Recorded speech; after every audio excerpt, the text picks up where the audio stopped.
Les magasins qui ont été fermés peut-être juste pour créer un effet choc au sein de la population. C'est en tout cas ce qu'a déclaré le ministre fédéral de la Santé à la VRT.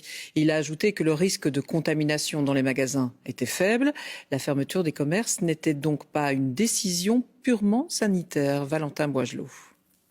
Des magasins dits non essentiels fermés ces dernières semaines, une mesure douloureuse pour de nombreux indépendants et pourtant, interrogé par la VRT, le ministre de la Santé lui-même affirme que dans ces magasins, il n'y a pas de vrai risque de contagion.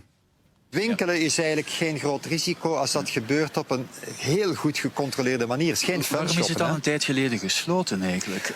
Omdat je op een bepaald moment eigenlijk een beetje een schokbeslissing moet nemen. Je moet echt een schokeffect krijgen. En daar hoort bij dat je zegt, niet-essentiële winkels ook onmiddellijk dicht. Het was meer psychologisch eigenlijk dan een reële nood. Of een reëel veiligheidsgevaar. Nee, ik denk dat dat echt een goede beslissing was. Op een bepaald moment moet je eigenlijk zeggen, de blok erop. Une déclaration surprenante, explosive même, elle provoque la colère des associations d'indépendants. C'est une injure, il faut être très clair, c'est une injure, c'est totalement indécent.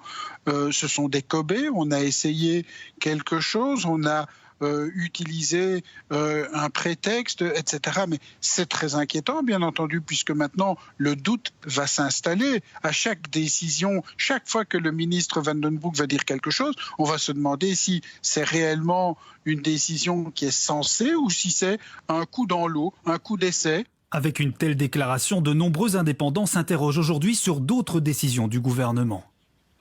Aujourd'hui, on a peur. On a toujours nos esthéticiennes, nos coiffeurs qui sont fermés. Est-ce que derrière ça, il y a aussi un message subliminal qui est de dire, tiens, c'est aussi pour un électrochoc, c'est peut-être pour une raison qu'on ne dira que plus tard.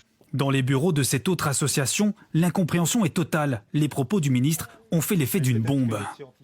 On joue ici avec la santé économique de environ 35 000 entreprises, des magasins non essentiels et leurs familles. Parce que souvent, les entreprises ont aussi du personnel. Donc juste pour un effet choc, ça ne va pas du tout. Les commerces non essentiels doivent ouvrir à nouveau leurs portes demain. Ce sera sans doute avec beaucoup d'amertume.